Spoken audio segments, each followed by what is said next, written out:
I'm connecting from the house. From the house? Okay. Yeah.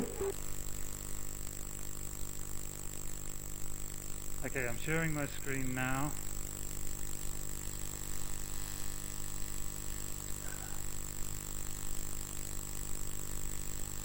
Okay, can everyone see the picture?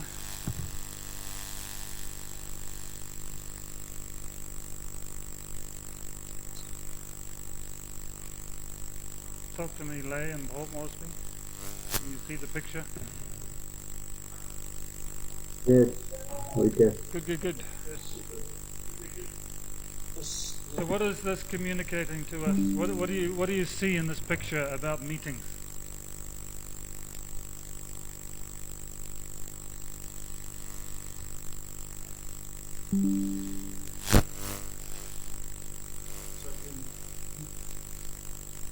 Make it smaller.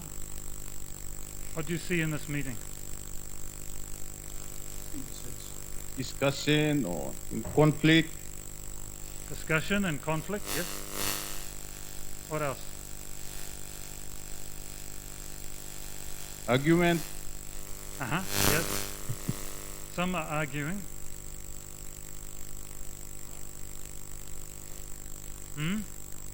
Speak loudly. Some are listening and quiet. Some are listening. Yes. One could potentially be asleep. It's hard to tell.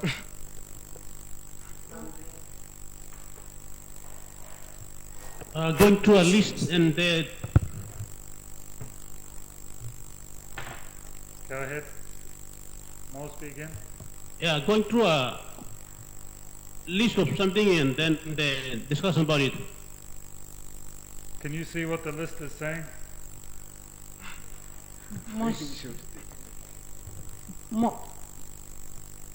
Can you read the list?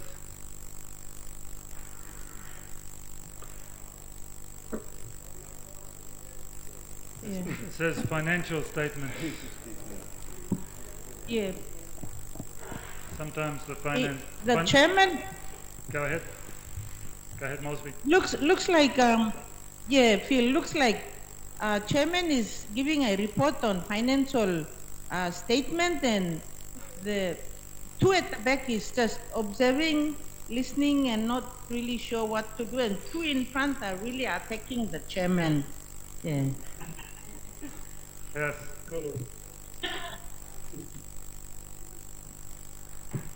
Yes.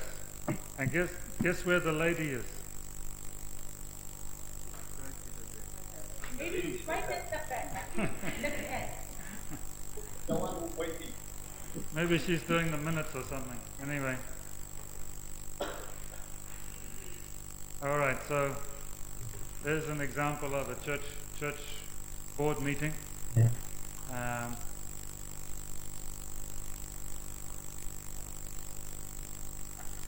Okay, what are the different kinds of meetings that we have? What are the different kinds of meetings?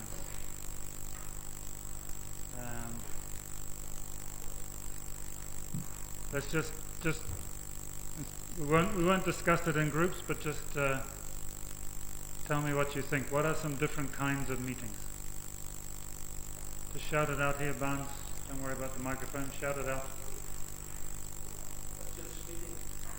Church meetings, board meetings, SRC meeting. These are official committees.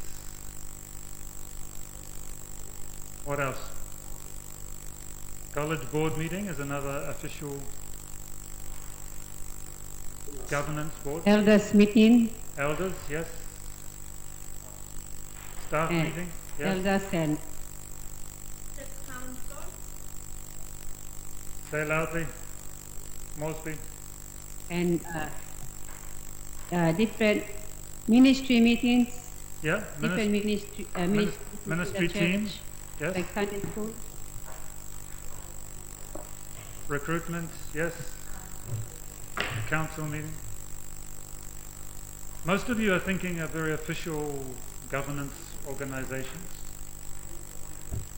But meetings happen informal meetings happen too.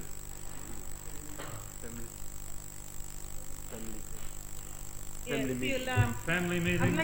I'd like to share. Women normally have meetings quarterly within the church organization. Yes. And so is the youth. So, yeah. So women and youth. And so is the Sunday school. They normally have meetings. I see the women having meetings after church every Sunday. They just gather outside the church and they talk and talk and talk and talk. That's not an official meeting, but it's still a meeting. I think it's two type of meetings. One is informal and formal. Okay, informal and formal, yes. Yeah. Yeah. That's right. You could also categorize meetings as ones that are making decisions and ones that are just sharing information together. And you have other meetings that are just building relationships together. So lots of different types of meetings.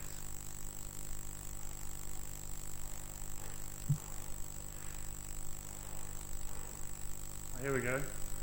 So meetings exist for maybe three main purposes. One reason for meetings is just to coordinate the activities of different people. Maybe I have had 8 meetings of this nature already today. I met with the technical services manager, I met with the vice principal operations, I met with the storekeeper, I met with Wendy, I met with the registrar, I met with Tim, I met with faculty as a whole in our prayer meeting already. So there were no formal decision-making processes in any of those meetings, but we were sharing information with each other, helped coordinate. But then there are the more formal meetings, such as boards and councils and elders meetings where decisions are made.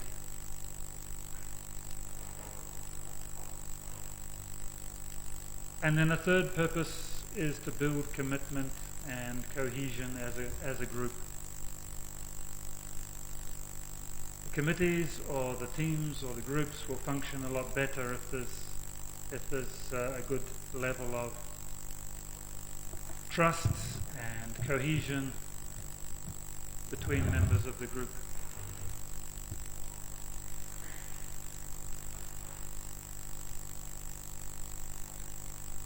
Okay, so not all committees, not all groups, not all meetings are for the purpose of making decisions.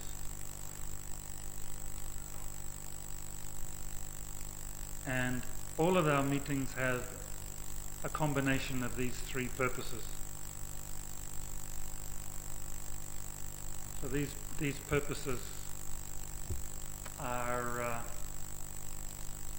combined together.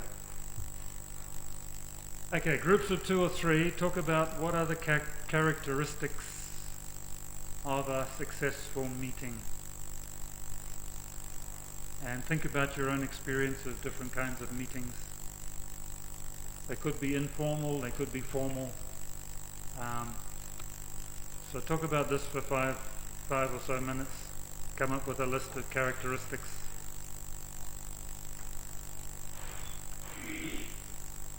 Okay, mostly would like to say that if there is a orderly meeting, the Can we characters just would be take as 5 minutes to chairman. talk about it and make a list? Make a list quickly of. Okay, chairman. There's a chairman, secretary, and assistant vice president or vice chairman, and then the audience. Thank you. Okay. Yeah, talk about it for a few minutes and make a long list for me. Oops, sorry.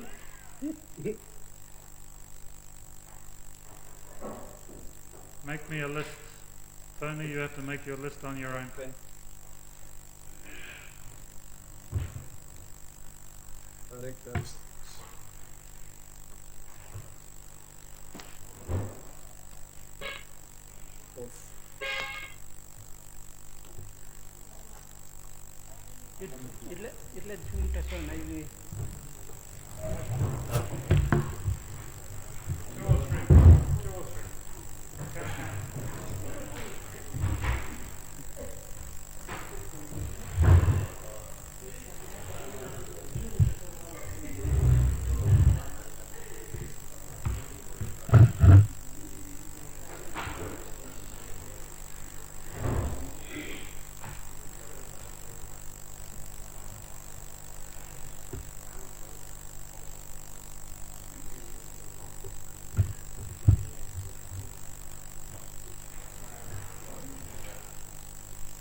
Okay, can we come back together? We can start with Lay. Give me some suggestions, Lay. Yes, from late. There must be a presence of the semen to conduct the meeting. That's first and foremost. The reports must be there. Full members attendance, and agendas from the previous meeting, maybe it's compulsory too, and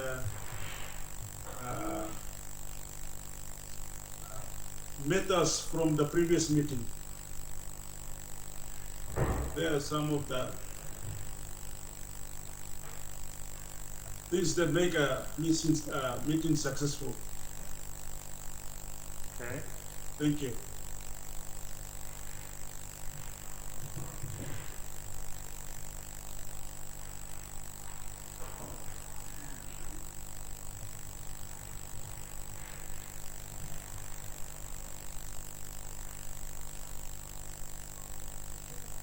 Okay. Instead of about the time sector too, starting and the finishing time of the meeting is that's one of the formalities too.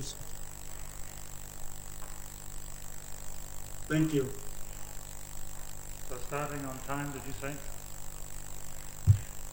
Yes, starting time and the finishing time of the Okay. meeting. Okay.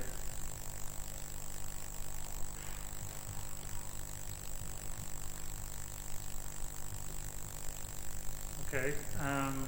Moresby, can you add to that? Most, okay. There's four of us, Matthias, Pastor Daligi, and Mary. We have discussed the issue of having to have a good characteristics of successful meeting. First of all, we said that the meeting has to be in order with executives in place. And before meeting starts, there is a word of prayer. And when there is an agenda item to be discussed, everybody will have to discuss in a peaceful manner. And when when the agreement between the committees or the group is advocated, the resolution is passed, the recommendation is done and the resolution is passed. And so it carries so on and so forth until the meeting ends and the agenda item is discussed and they close with a word of prayer. Thank you. Okay. So it's like a prayer sandwich. This, Okay. The other Moresby group. Yes. Me and Ako were looking at three areas.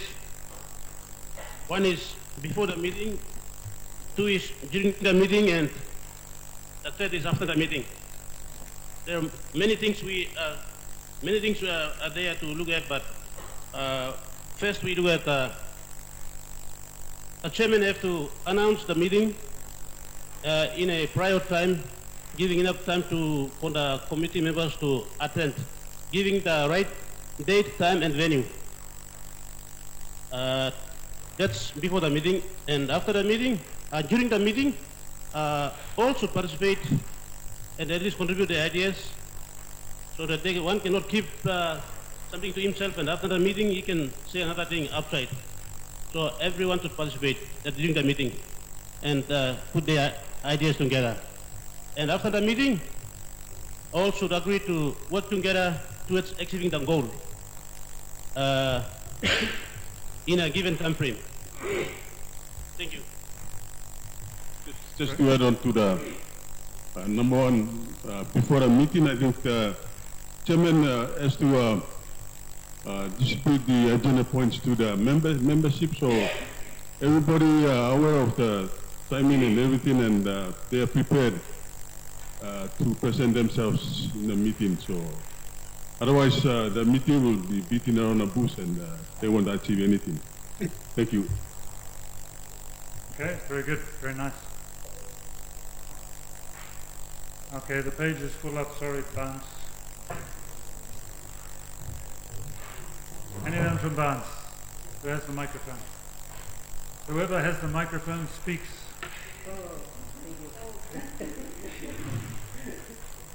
Or else you give it to someone else quickly.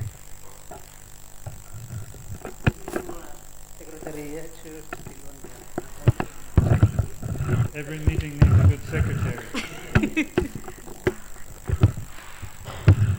Okay, from our group, everything is same as what Lay and Mosby have said. It's first is acknowledgement or introduce the members and agendas or the points to in the meeting, and the chairman is to conduct the meeting, and secretary is to take notes and the meeting minutes, and then review of the reports of previous meeting minutes and with the solution, and then move to the agenda for the new meeting. Agenda and giving report from different departments or areas, and then go to discussion, and there comes argument and all this, and then giving option to many thoughts and evaluate it to get the best one, and decision making.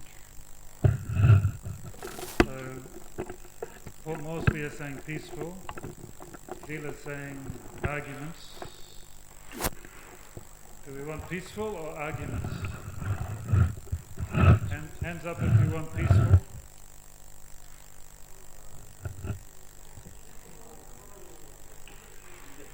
Hands up if you want arguments.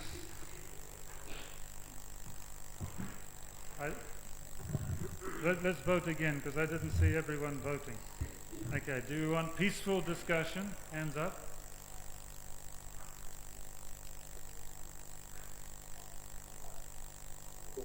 Okay, do we want arguments? Hands up. Okay, the arguments the arguments carry. Okay. Okay, Billy. Select the place of meeting.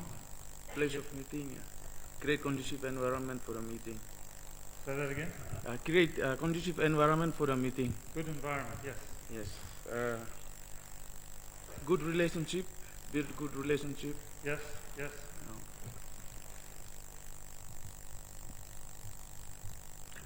Decision making through consensus.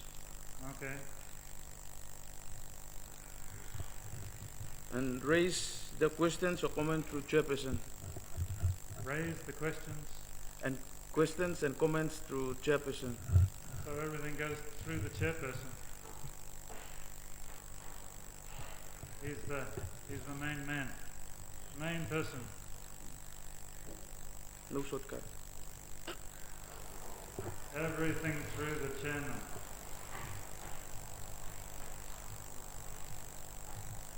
Do we agree with that? Hands up if you think everything should be, every statement should be addressed to the chairperson. Hands up if you think that.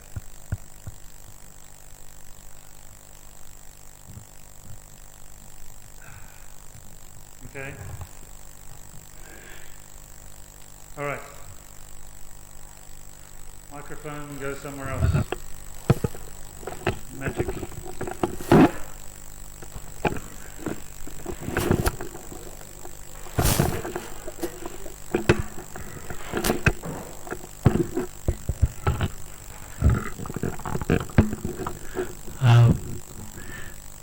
We see that time also is important. Like in Melanesian, we don't consider time. We just talk and talk, and we don't consider time. So time management is very useful as well.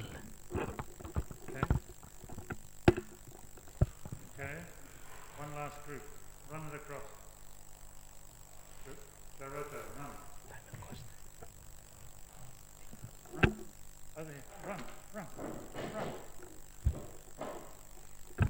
Don't give it to her. Run. Hurry.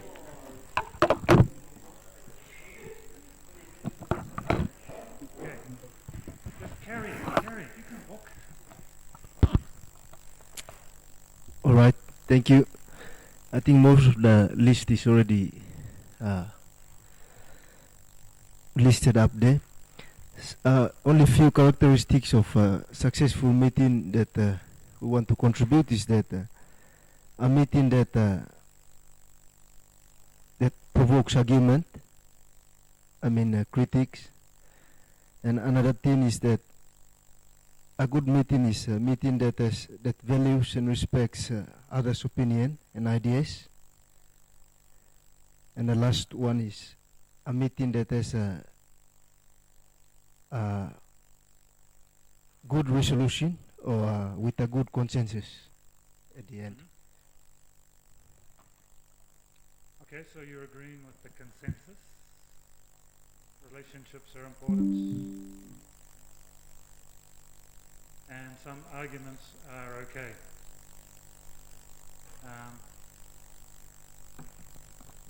If everyone is very peaceful,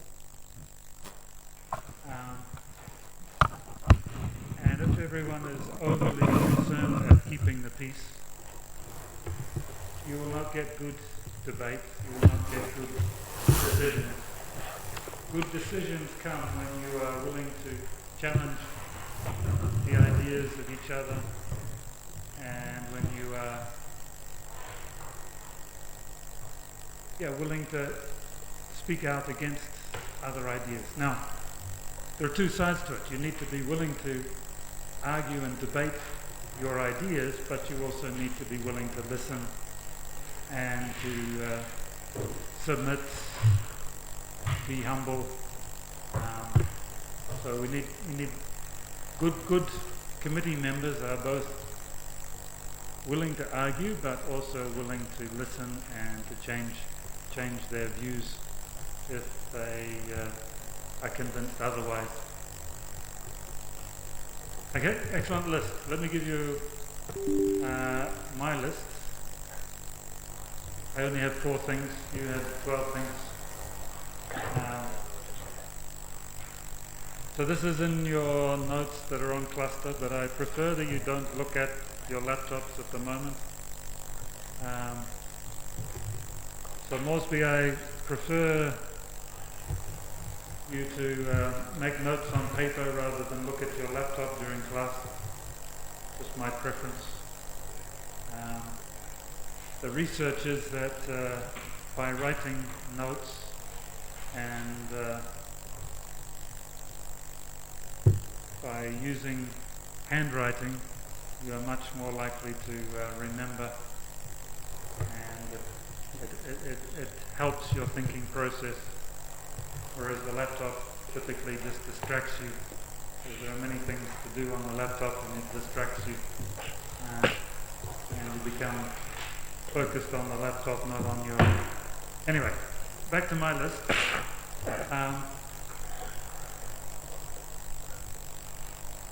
Your list has a lot of the nuts and bolts, things that you need in a meeting, and we'll come and talk about those later. What you gave was important. Some of those things are very important, but this is my list of the 4 most important characteristics.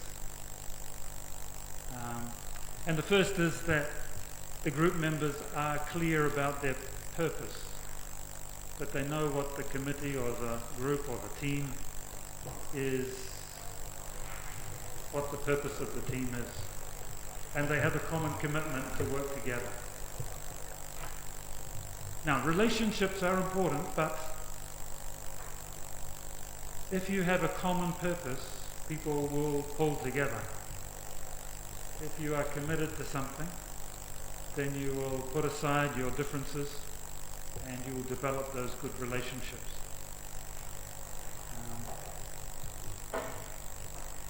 So it's much more successful to have a common purpose producing good relationships. Good relationships don't necessarily create a common purpose and a commitment.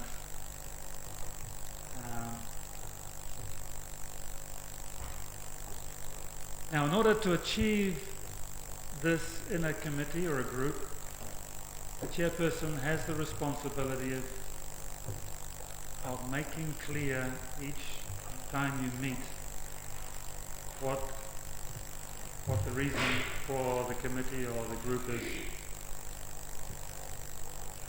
When I taught cell group leaders here in Barnes, maybe some of you were in my cell group leadership class, I don't know. I wanted you as leaders to give a summary of the purpose of cell groups every time you met, every week. Maybe to use different words, different ways to explain it. Maybe find some stories that capture what the cell group is about. But it's very easy for us to lose focus on the main purpose and to become, to start to pull away from each other. We think the committee is the main purpose is to do this, and we think the committee is the main purpose to do that. Now, I believe in short-term working parties. Sometimes these boards and councils that go on for year and year and year and year, for 10 years, 20 years, they start to think that the purpose is just to maintain the maintain the committee rather than to actually do anything. Whereas a working party that only meets for 2 months, like an events committee or something like that, is much clearer about its purpose than some of these ongoing boards and councils.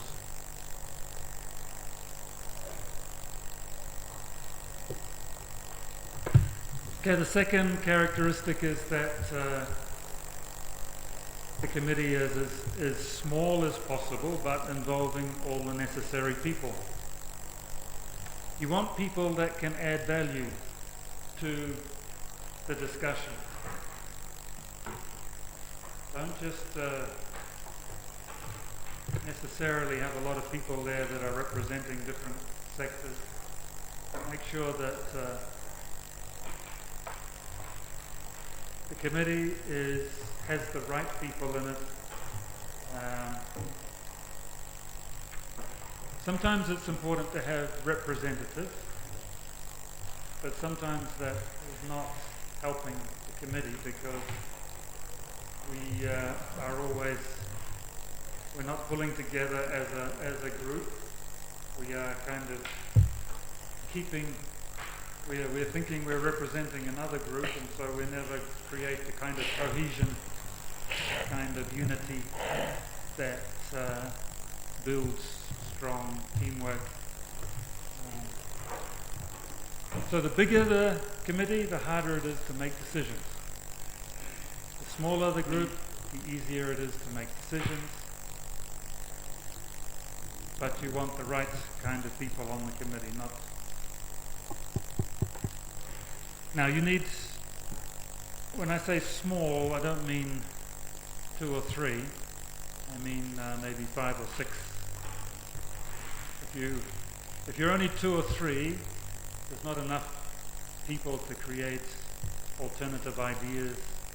You're not able to create as many possibilities as necessary. But 5 or 6 or 7, I think, is a good size. Anything above 10, 11, 12, above 12 is a little bit big to make easy decisions.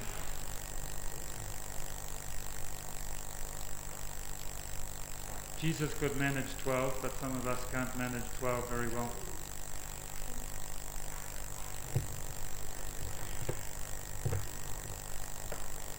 Okay, number 3 is about the leadership. And a chairperson is a different kind of leadership. The purpose of the chairperson is to help facilitate the participation of people, allow them to participate freely, allow for good discussion, good debate, lively debate, even arguments, but at the same time to ensure there is unity and cohesion, that there is a common purpose, and that there are good relationships. Now, in some committees, the chairperson is also the director or the CEO or and so in some committees, the chairperson is the one to make the decision.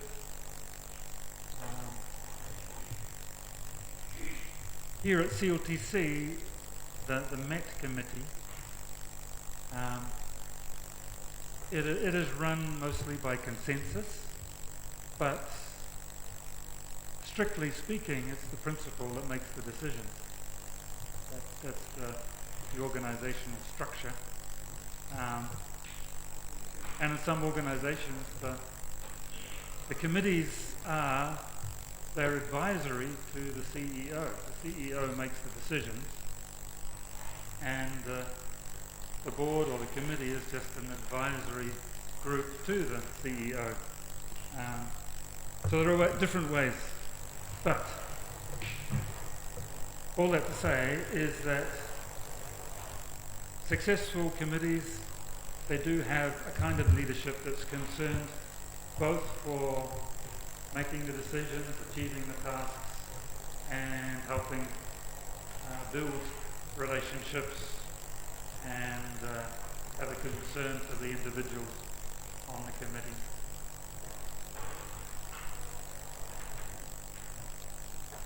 There is a skill to chairing a meeting, and it's a different kind of a leadership skill than other kinds of leadership. Okay, the last of the four is that group members come prepared for the meeting and they follow through with the action steps.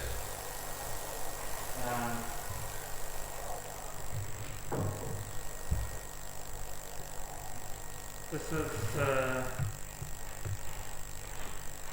40-20-40 principle is based on some research. There's also research on the 80-20 principle, but this is a different principle. So there are some ratios that seem to be more effective in terms of management, in terms of science generally. The 40-20-40 principle is a principle that seems to reoccur in a lot of different contexts. But in the case of meetings, an effective meeting happens when the committee members spend 40% of their time and energy preparing for that meeting. They read the reports, they do their own research, they have read the minutes, they have prayed for the meeting, they come ready for the meeting. And the chairperson and the secretary are also prepared. They have sent out the advance notice, sent out the agenda, sent out the reports in advance to give people time to get ready. And then 20% of the time and energy is spent in the actual meeting. And then 40% of the time and the energy is spent after the meeting, implementing the decisions of the meeting, following through with action steps, putting the decisions into action.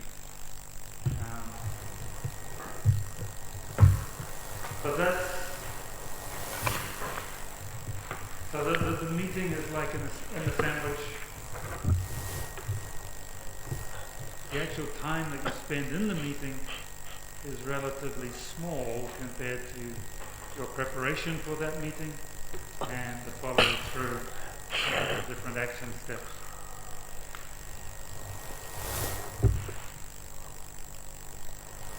Okay, comments, questions? On that? Go ahead. Yeah. According to the meeting, some of the meeting policy and protocols, how many times will the organization have official meeting in a How many times? It depends on the kind of meeting.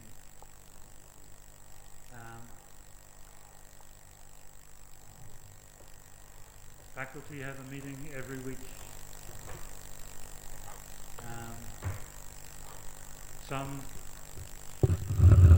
Some CEOs will have a 10-minute meeting every day with his direct reports.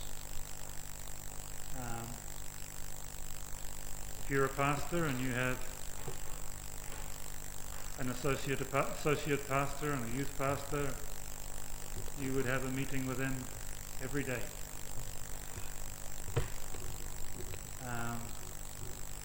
CLTC has its council meetings twice a year. We have an academic board meeting twice a year.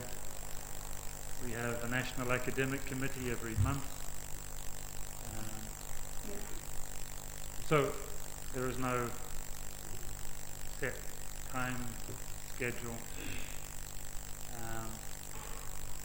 Depends on the kind of group or committee that you have.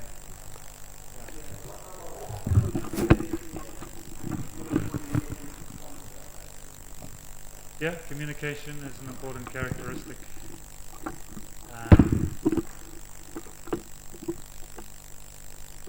So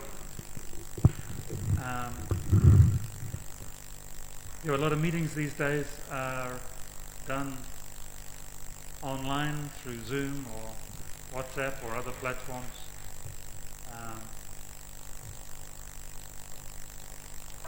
But there is so that allows us to meet more easily without having to travel. But there is less, and it's harder to communicate across an online forum than it is face to face, because you lose out on some things electronically that you have face to face.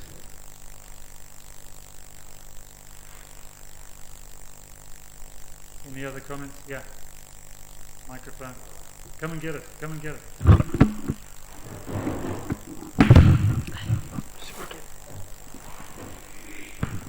Who is the right person to organize the meeting and arrange the date for the meeting? Is it the chairman or the secretary or any members at all?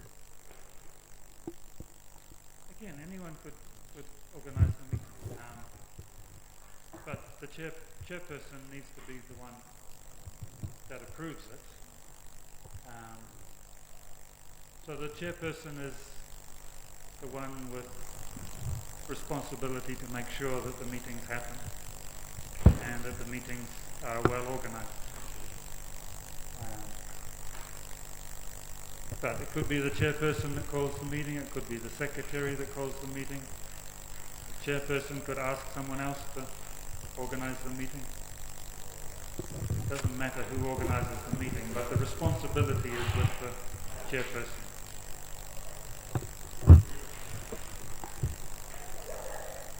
What about if I'm a member and then I have an agenda and I want to call a meeting and then I don't go and consult the chairman and then just call the meeting? Is it a formal way? Normally you would consult the chairperson, and if he allows you to call a meeting, then you would.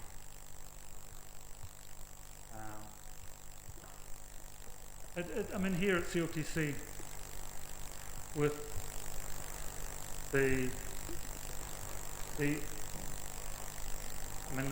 principal of CLTC is the secretary of the CLTC council. So the college president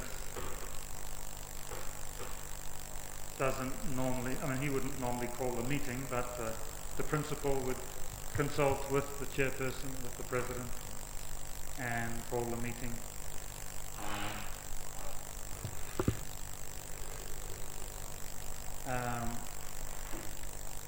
These days, with the CLTC Council, for example, any member can introduce an email vote. So we have a system where if a member has something that he feels there needs to be a decision on quickly, he can write an email which goes to all the council members, and if there is unanimous support to that, it gets passed as an email vote. But if there's any dissension, if there's any disagreement with that vote or that kind of motion, it's an email motion. If there's any disagreement with that, then it gets deferred till the next face-to-face meeting so that it can be discussed properly. Emails are a good way of getting a quick decision, but they're a very bad way of having good discussion. Good discussion doesn't usually happen very well by email. So if there is debate or disagreement, then we leave it till the next face-to-face meeting. Yeah, thank you. Okay, let's have 5 minutes break and then we'll come back to this.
Okay, Port Moresby and Leigh, not sure whether I was showing this PowerPoint on or not before.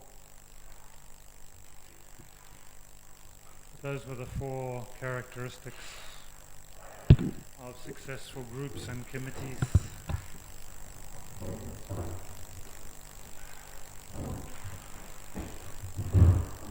So those are in the notes that are on cluster.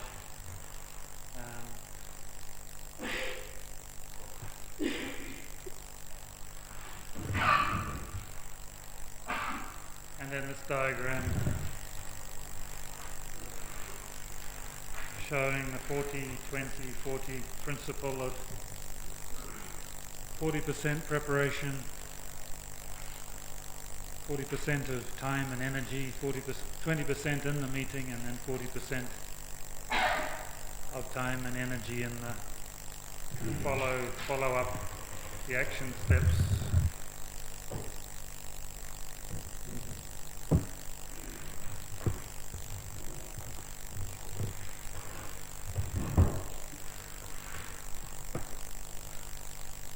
Any comments, questions?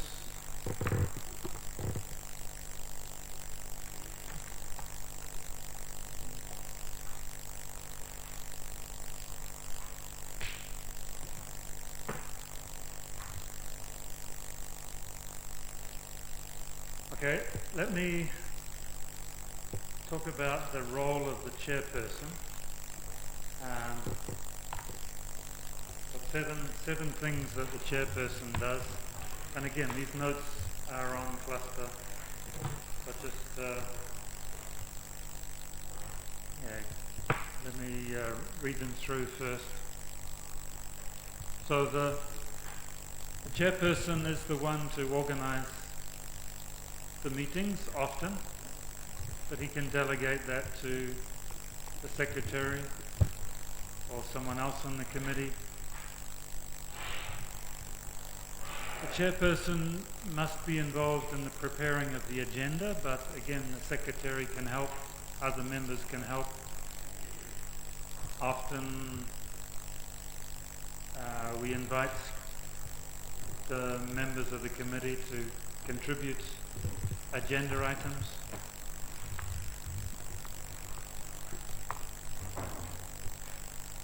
So the chairperson is involved in the organizing of the meeting, but can delegate that to others as well. And number two, the chairperson ensures that the goals of the committee or the group are achieved, and keeps track of time as well. The chairperson facilitates the meeting procedures and the discussion.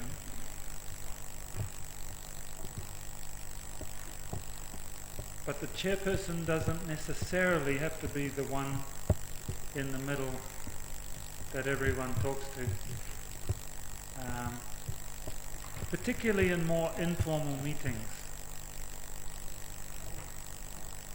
The chairperson doesn't have to be the one that you speak to all the time. You can talk across the meeting. You can debate with someone in particular. You can ask questions of the others on the committee.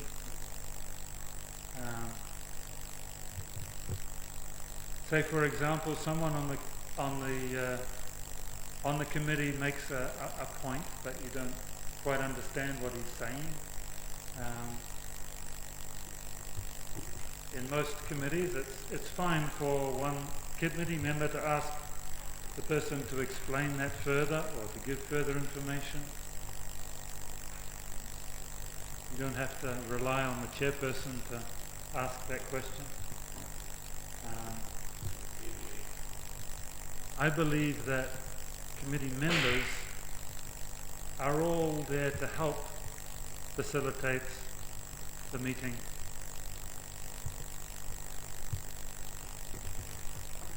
And so committee members can ask questions of each other, but there are some boards and councils where the expectation is that we express everything through the chairperson. And if that's the protocol, if that's the culture, then stick with that. I'm not trying to make enemies among you, but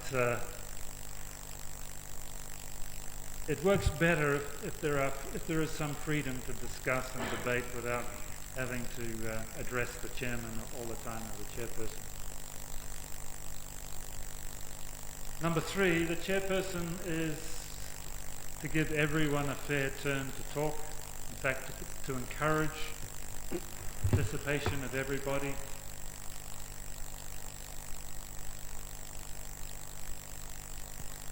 And that means that the chairperson needs to withhold his views to give everyone else the chance to express their views.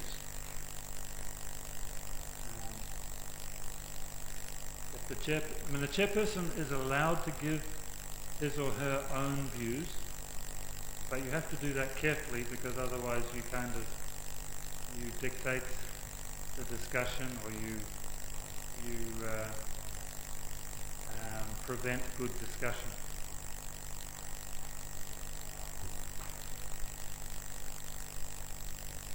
Number 4, the chairperson should summarize and make clear the decisions that are being made. Now, sometimes if you are using a voting procedure and there is a formal motion and a seconder to the motion and then a vote on the motion, then clearly the decision is clear. But the chairperson still has the role of saying that that motion is carried. Very important that the chairman, having taken the vote, all those in favour say aye, or all those in favour wave your hand, or all those against say no, and then the chairperson says the motion is carried. If there are more yeses than noes, the chairperson can also ask. Also, sometimes it's good to ask if anyone is abstaining. So in terms of strict Robert's rules, the chairperson should receive a motion, call for a seconder, allow for discussion, and then call the vote. All those in favour say aye, all those against, all those who abstain, and then say whether the motion is carried or not. Now, that's one way of making decisions. And we'll talk about it in a moment, but I don't think that's the best way to make decisions. A better way is to reach consensus. And at that point, the chairman would say, I think we have reached agreement. This is what I think we are agreeing on. Is everyone happy with this? And people nod their heads or they look angry or whatever. And the chairperson says what the final decision is and makes clear that. So whatever way of deciding you choose, a consensus approach or a voting approach, the chairperson makes very clear what it is that you've decided. And at the end of the meeting, the chairperson should also make very clear what the action steps are that are following on from the meeting. Okay, this is what we've decided, and this is what we will do. This is what we've agreed to do in terms of action steps. Number 5, the chairperson builds unity and teamwork among the members. Number 6, acts as a spokesperson for the committee. And with decisions, it's often helpful to have a little discussion about how that information is going to be released to the outside, whether it's confidential, and whether others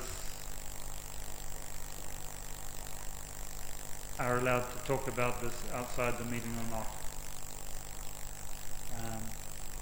Often, if it is a controversial issue, then the chairperson is the only one that is allowed to speak on behalf of the committee or the council.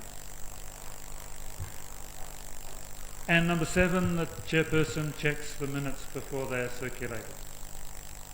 The secretary writes the minutes, but it's the chairperson that must agree to those before they are sent out.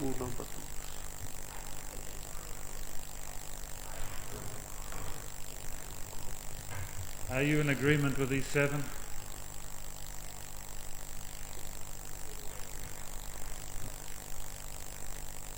Got it?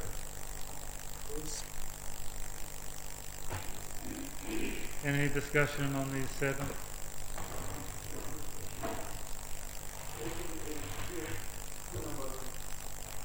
Okay, there are 8. I wanted 7.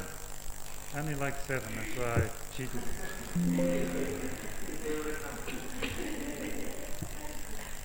They're telling me I've got 2 2s here, so they're saying there's 8, not 7.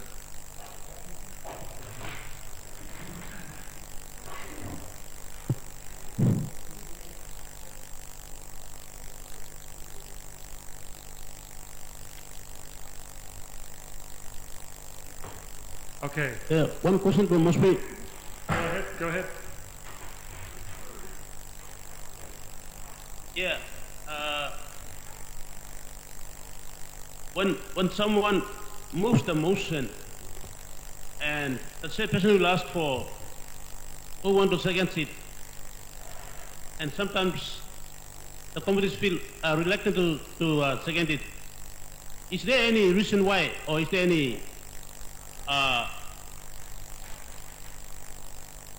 anything that may come back to the one who's seconding so that they feel feared, or what is the purpose of seconding a motion?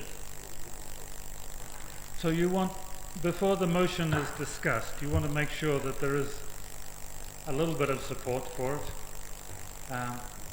If no one is willing to second it, then there's clearly not enough support to even warrant discussing it.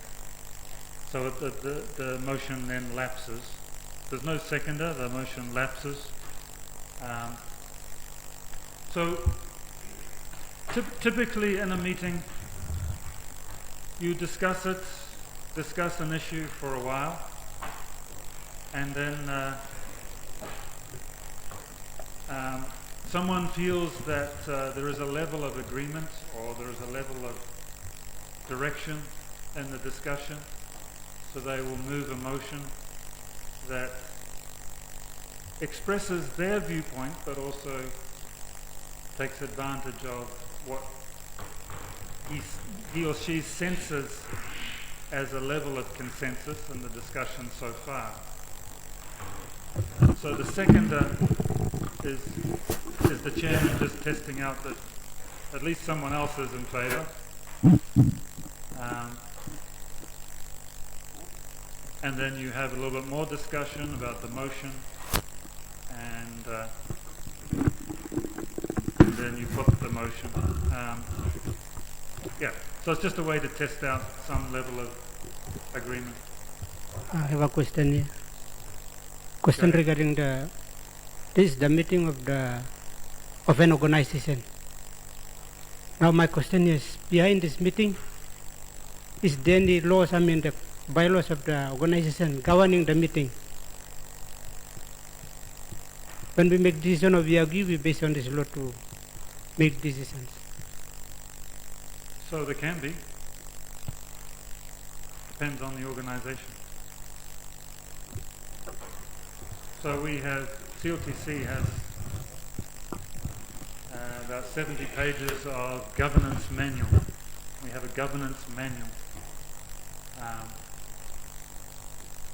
which states a lot of requirements for our meetings, gives terms of reference for each committee, how many people comprise a quorum. You have to, the minutes have to be sent out within 10 days of the meeting, according to our governance manual. So, if you have laws, bylaws, governance manuals, then you follow them. It's good for each committee to have a terms of reference, which can express some of these things. It's not a bylaw as such, but it's a set of policies that determine both the purpose of the committee and the structure and the function of that committee. So that's well worth having.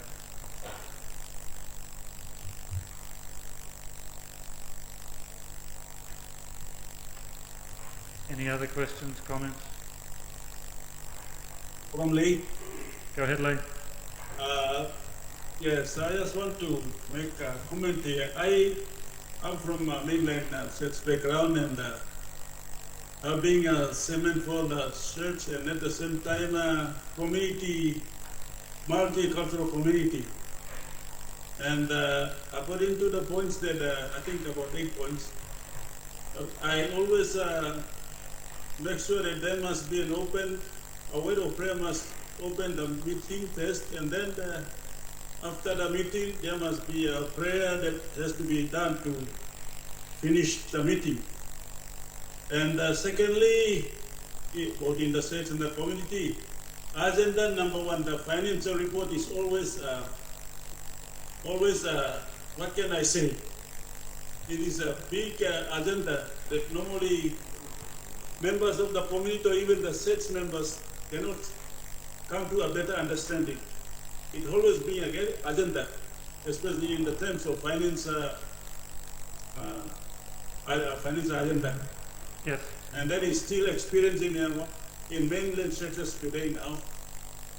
And many members, they always upset. Sometimes they don't attend the meetings.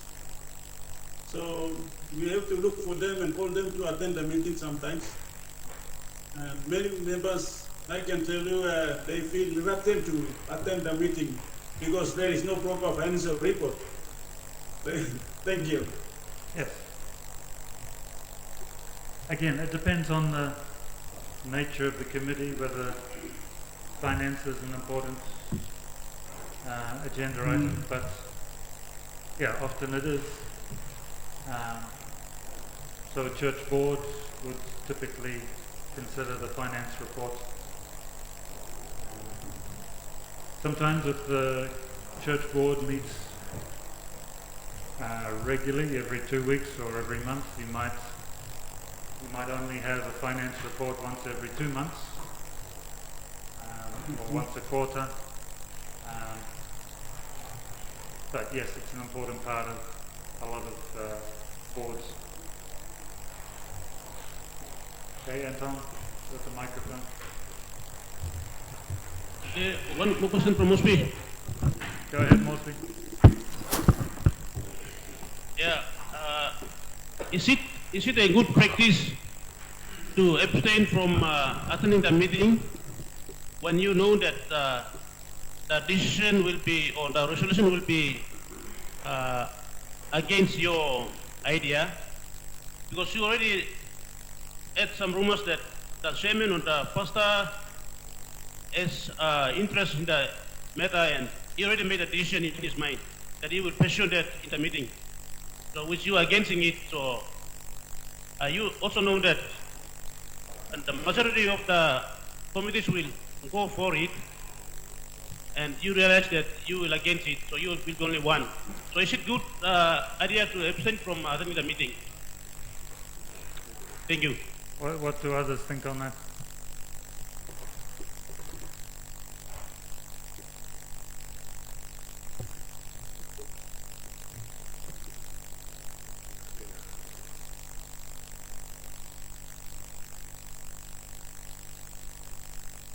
We have some politicians among us. Come on, tell us what you think.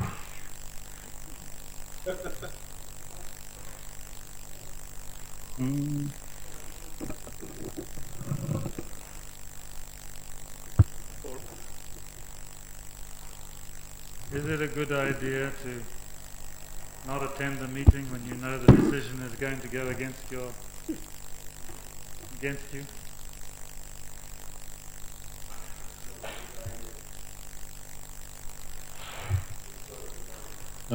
What Mosby? Yes, go ahead. Yes, like in a meeting, it is not always peaceful, so there meant to be an argument before you can come to decision. Whatever you have idea, the important thing is you are part of the committee or part of the group, so you can present yourself and whatever you have in your mind, you can express. Yes. Thank you.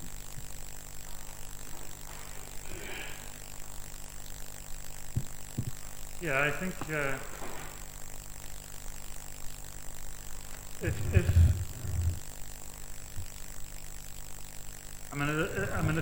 if members are not attending the meeting because they are not happy with the decisions, there is a serious problem in that committee. So there's some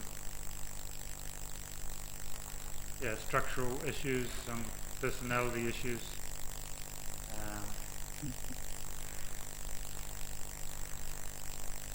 yeah, we want cohesion, but we also want there needs to be the openness and the freedom to debate.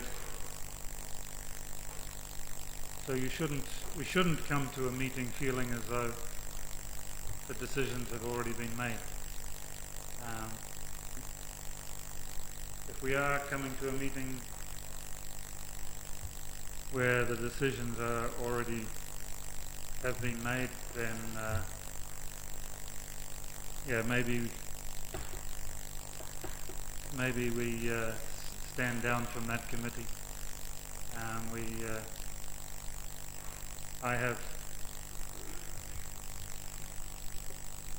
a few times, not here in Papua New Guinea, but in Nigeria where I used to work, I resigned from some committees because of fundamental problems. One committee I resigned from because I resigned, the whole committee got restructured and the chairman got kicked out, and that needed to happen. But I wasn't successful in changing it, except when I resigned. And then when I resigned, people asked, "Why did you resign?" And things eventually changed. But normally you wouldn't resign. Normally you wouldn't withdraw. You would seek to express your views and pray that there would be an openness to different viewpoints. But yeah, if you keep not attending because you don't like what's happening, it's better off you resign, and that would be my suggestion. But yeah, it's different situations.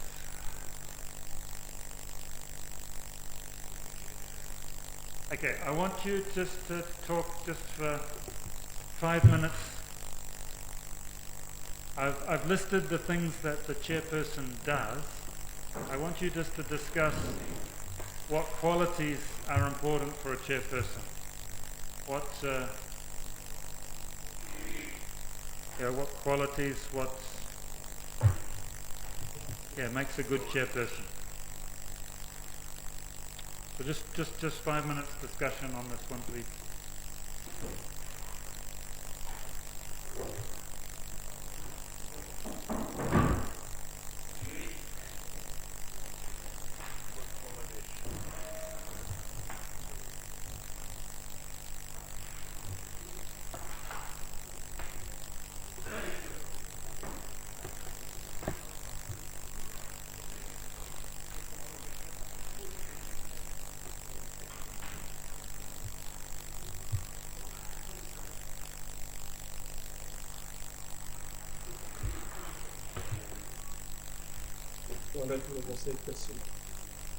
Testing.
not only in the meetings, but just make sure that organization is followed.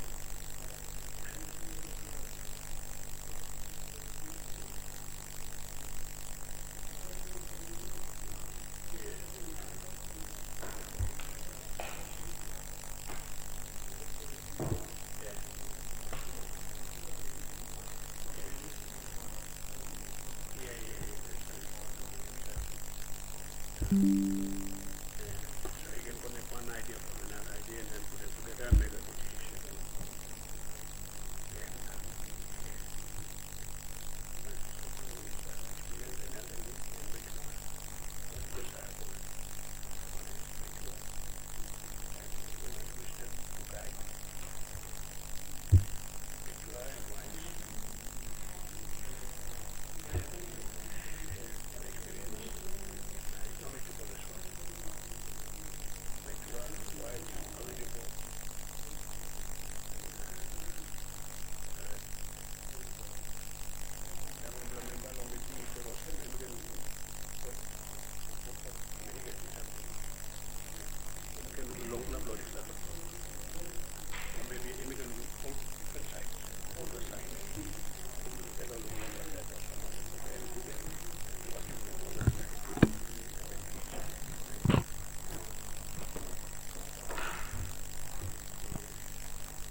Okay.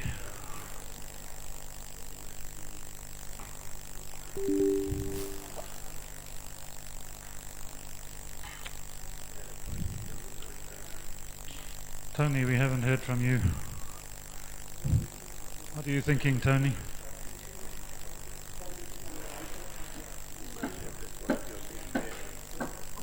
Okay. So should I respond to the question that you have asked? Qualities that are important for acceptance.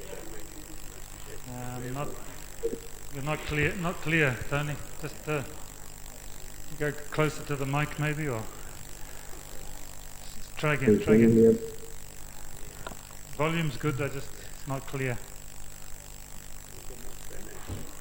Okay, try again. Okay, now can you hear me?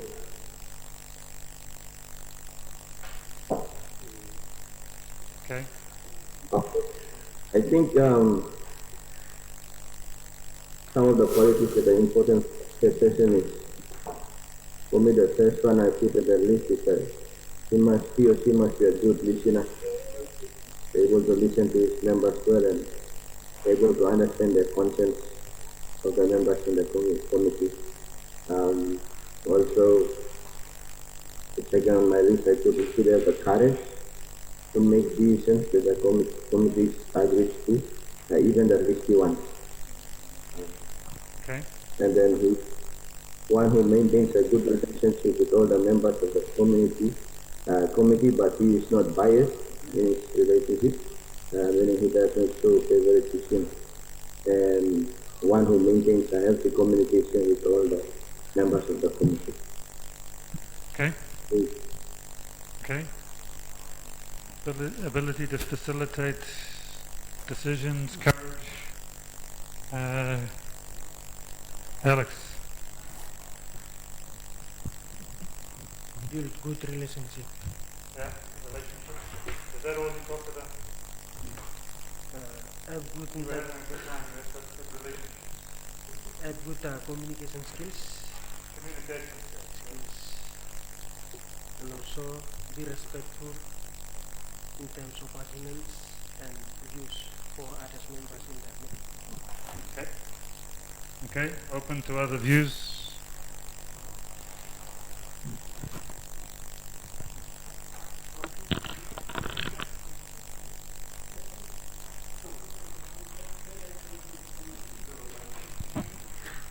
Thank you. Our group, we have discussed about a clear understanding of the Constitution or law of the organization for good discussion based on it. Be neutral, wise decision, collaboration leadership, Christ-centered person learn to have patience when argument is hot, and 5, effective listener to other views and opinion. Okay, I like the listening, good listener, and good collaborative leader. That's good.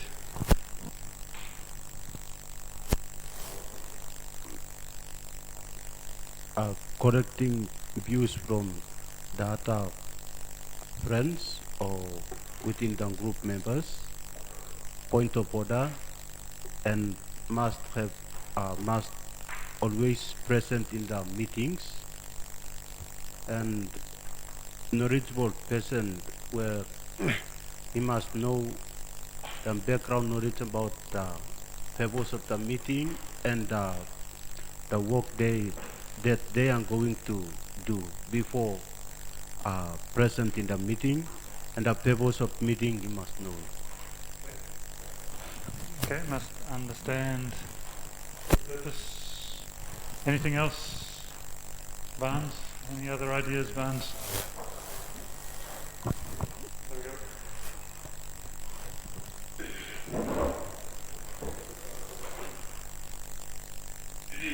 Okay.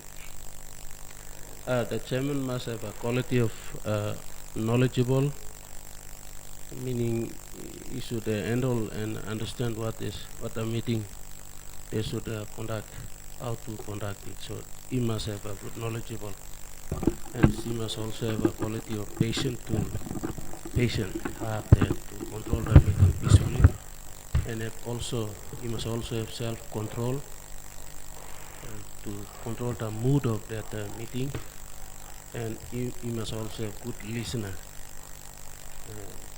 and good speaker using good terms of language within that meeting, and he must also have some experiences and being peaceful to everybody. He should not be favored to the other side. And last one, he must be in a middleman, so nobody have to, he should not go to the other part of the members. Okay, keep the peace between. Okay, Moresby, do you have some other? Yes. Good afternoon, Mosby. Good afternoon. Me and my group have discussed a quality of chairperson. Chairperson must possess a very strong leadership, excellent communication, and strategic thinking, and ability to foster collaboration and make sound decisions. Ability to inspire and have a visionary, he must be a visionary leader, and to be able to delegate the duties and responsibility. Thank you. My group can head on to what I've said. I think you're making it too hard. Please make it easier for us. Okay, someone else in Port Moresby.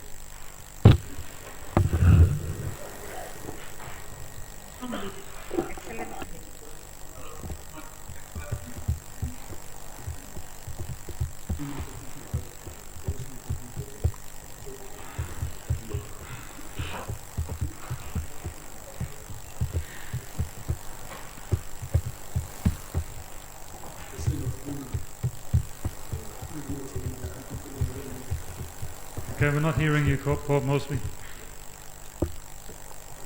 You've dropped. We're not hearing the audio. We can see you, but we can't hear you. Yeah. Oh, there we go. Yes. You able to hear now? Yes, now. Good.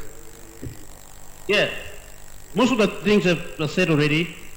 One thing we discussed is about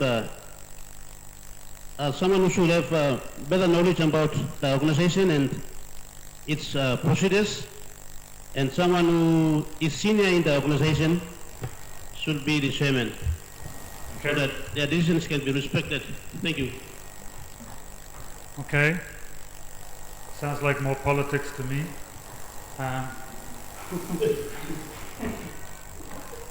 The chairperson should be more of the facilitator of the meeting rather than the decision maker.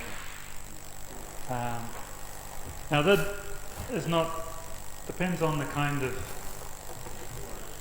of committee, but as much as possible the chairperson should facilitate good process, make sure that everyone is participating, encourage good collaboration, a democratic process.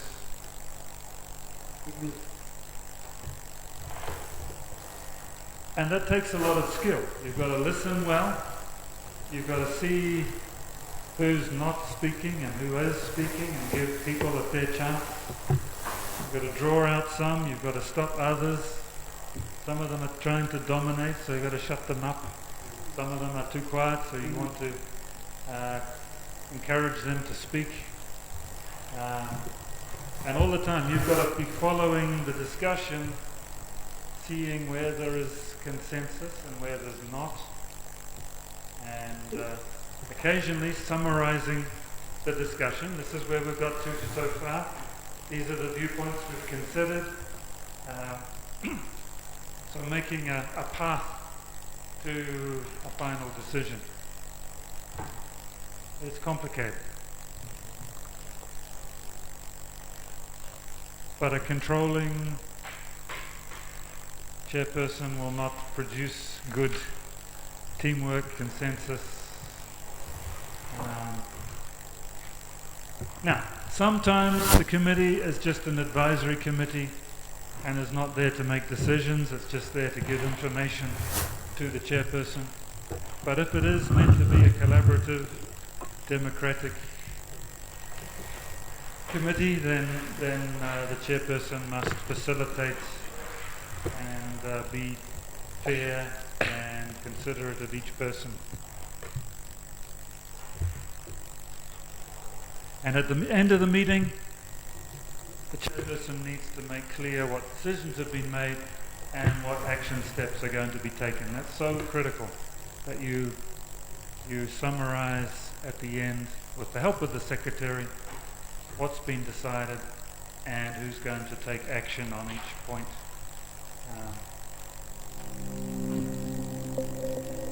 We'll talk about secretaries next time on Wednesday, and we'll talk about agendas on Wednesday.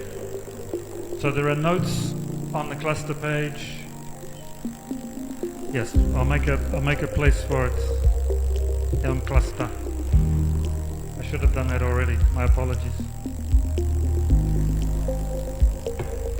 Okay. Anything else? Going. Gone. Let me pray. Father, we thank you for community. Thank you for the example of yours and the Trinity. And Lord, help us to have the unity and cohesion that you have in the Godhead. Father, we don't always work together well, but we pray that you help us to be leaders that can bring about